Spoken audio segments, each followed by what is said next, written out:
శ్రీమాత్రే నమః. అందరికీ నమస్కారం. ఈరోజైతే కార్తీక పంచమి, తిరుచానూరు పద్మావతి అమ్మవారి జన్మదినము కనుక అమ్మవారి యొక్క స్థల పురాణం గురించి తెలుసుకుందాము. తిరుమల క్షేత్రం స్థల పురాణం ప్రకారం వైకుంఠంలో భృగు మహర్షి చర్య వలన కోపించి లక్ష్మీదేవి వైకుంఠం విడిచి పాతాళానికి వెళ్ళింది. లక్ష్మీ వియోగం వలన కిన్నుడైన స్వామి భూలోకంలో తపస్సు చేశాడు.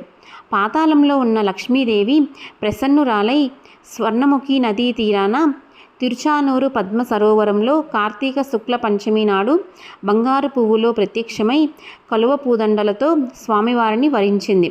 కనుక లక్ష్మీదేవియే పద్మములో జనించిన పద్మావతి లేదా అలమేలు మంగ. తమిళంలో అలర్ అనగా పువ్వు, మేల్ అనగా పైన, మంగై అనగా అందమైన స్త్రీ, అలమేలు మంగ అనగా పద్మంలో ప్రకాశించుచున్న సుందరి. మరో కథనం ప్రకారం త్రేతాయుగంలో సీత బదులు రావణుని చెరలో ఉన్న వేదవతిని మరుజన్మలో పెండ్లాడుతున్నానని శ్రీరాముడు చెప్పాడు. ఆ వేదవతి ఆకాశరాజు కూతురు పద్మావతిగా అవతరించి శ్రీనివాసుని వరించి పెండ్లాడిందని, శ్రీనివాసుడు శిలగా అయినప్పుడు లక్ష్మీదేవి కొల్హాపూర్లో వెలిసింది అని, పద్మావతి అలమేలు మంగగా తిరుచానూరులో వెలిసిందని ఒక కథనం ప్రకారం చెప్తున్నారు.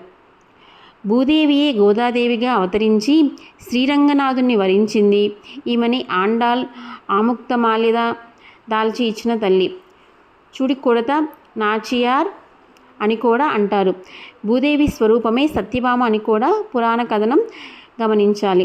కొండపై వెలిసిన దేవుడు బీబీ నాంచారి అనే ముస్లిం కన్యను పెండ్లాడాడని ఒక కథనం. లక్ష్మీదేవియే ఈ అమ్మవారిగా జన్మించి ముస్లింల ఇంట పెరిగిందట.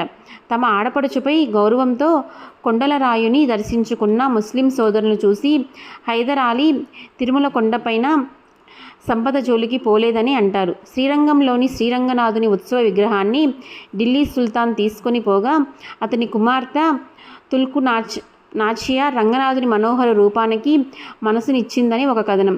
శ్రీరంగం నుండి వైష్ణవ సంప్రదాయంతో పాటు ఈ దేవత కూడా తిరుమలకు వేంచేసి ఉండవచ్చును.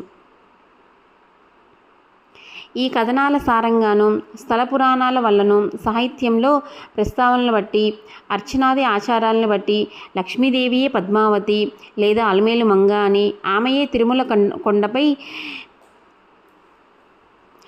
శ్రీవారి మూర్తి వక్షస్థలంపై ఉన్న హృదయలక్ష్మి అని, ఆమెయే తిరుచానూరు ఆలయంలో వెలిసిన అలమేలు మంగ అని